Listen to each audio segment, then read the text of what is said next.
नमस्कार, बहुत बहुत स्वागत करता हूं मैं आपका YouTube चैनल के इस प्लेटफॉर्म बिज टारगेट एकेडमी में। हिंदी भाषा का विकास हमने टॉपिक शुरू किया हुआ है, जिसमें कि हमने पिछले टॉपिक में हिंदी भाषा में जो उसकी बोलियां हैं हिंदी की, वो हमने डिस्कस की थी।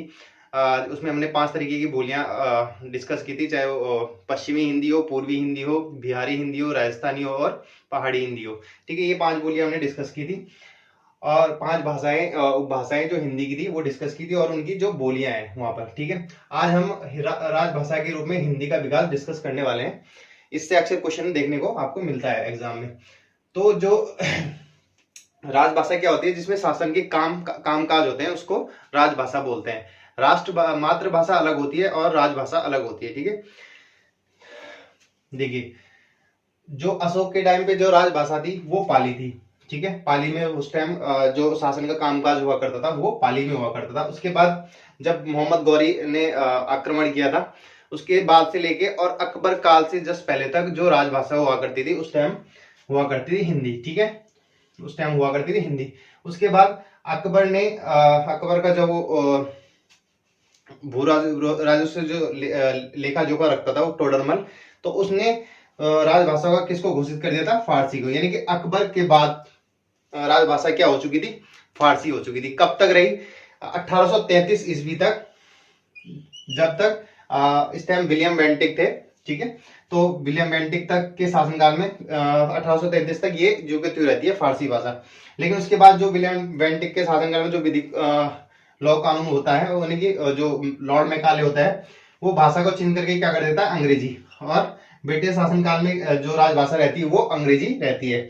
अब बात करते हैं क्योंकि 1947 में तो अंग्रेज चले गए थे और 1949 तक ऐसे ही रहता है। उसके बाद हिंदी को राजभाषा का दर्जा मिलता है।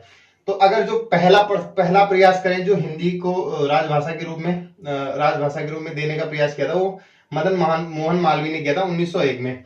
कहाँ पे किया था? यानी कि यूनाइटेड प्रोविंस, यानी कि जो उत्तर प्रदेश वाला जो क्षेत्र है, वहां पर एक क्षेत्रीय जो कचहरी थी, वहां पर हिंदी को इसका दर्जा दिलाया था। यानी जो कचहरी में था, कामकाज होना था, वहां पे उर्दू में होता था, तो हिंदी को भी वहां पर मान्यता दी गई थी। ठीक है, तो इस तरीके से ये पॉइंट इतना इंपॉर्टेंट नहीं है, आप देख लेना। उसके बाद बात करते हैं जो हिंदी के जो राजभाषा का जो दर्जा मिला था, वो सबसे पहले कब मिला था? 14 सितंबर 1949 को राजभाषा का दर्जा मिला था। जो संविधान सभा में जो प्रस्ताव पारित किया था वो किया था गोपाल स्वामी अयंगर ने। ठीक है, गोपाल स्वामी अयंगर द्वारा संविधान में क्या किया गया था? प्रस्ताव पारित किया गया था, यानी कि हिंदी को राजभाषा बनाने के लिए 14 सितंबर 1949 को मान्यता दी गई। उसके बाद राजभाषा आयोग का गठन।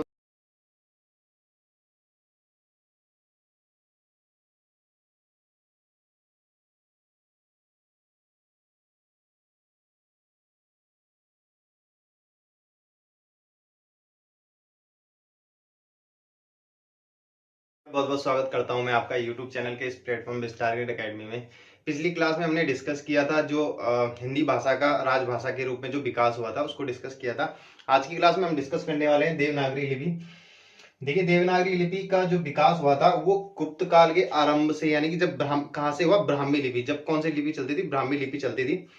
तो जो गुप्त काल के आरंभ में जो ब्राह्मी लिपि थी वो 2 भागों में बढ़ गई थी, एक उत्तरी और एक दक्षिणी।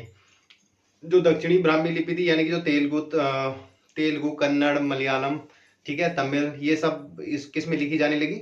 अपनी जो दक्षिणी ब्राह्मी लिपि थी। ठीक है, जो उत्तरी ब्राह्मी लिपि थी उसका विकास देखते हैं। ठीक है, उत्तरी ब्राह्मी लिपि, देखिए, जो देवनागरी का जो सबसे प्राचीन रूप माना जाता है वो क्या माना जाता है? उत्तरी ब्राह्मी लिपि। उसके बाद किस में आई? गुप्त लिपि में। ठीक है, गुप्त लिपि यानी गुप्त काल में।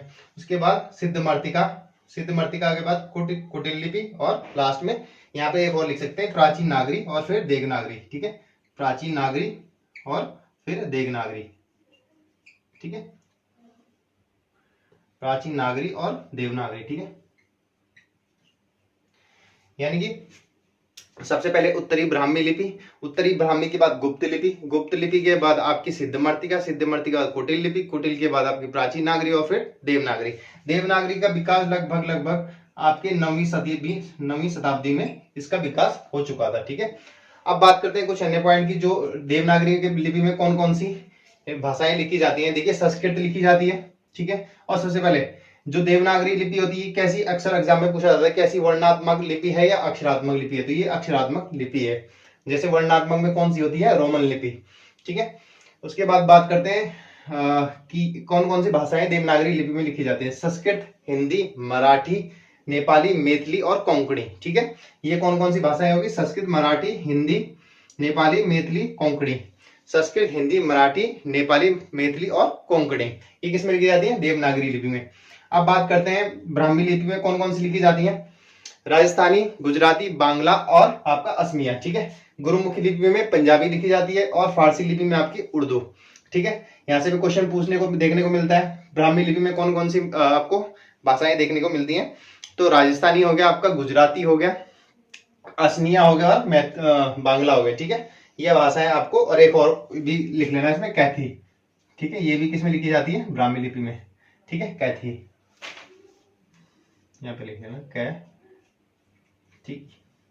ठीक है, तो ये देवनागरी लिपि में से जो इंपॉर्टेंट पॉइंट है जहां से क्वेश्चन अक्सर पूछा जाता है, मैंने वो सारे कवर कर लिए इसमें। ठीक है, आप देख लेना एक बार क्विक रिवीजन कर लेते हैं। देवनागरी का लिपि का विकास, उत्तरी ब्राह्मी, फिर गुप्त, फिर सिद्धमर्तिका, कुटिल, प्राचीन नागरी और फिर देवनागरी 9वीं शताब्दी के आसपास।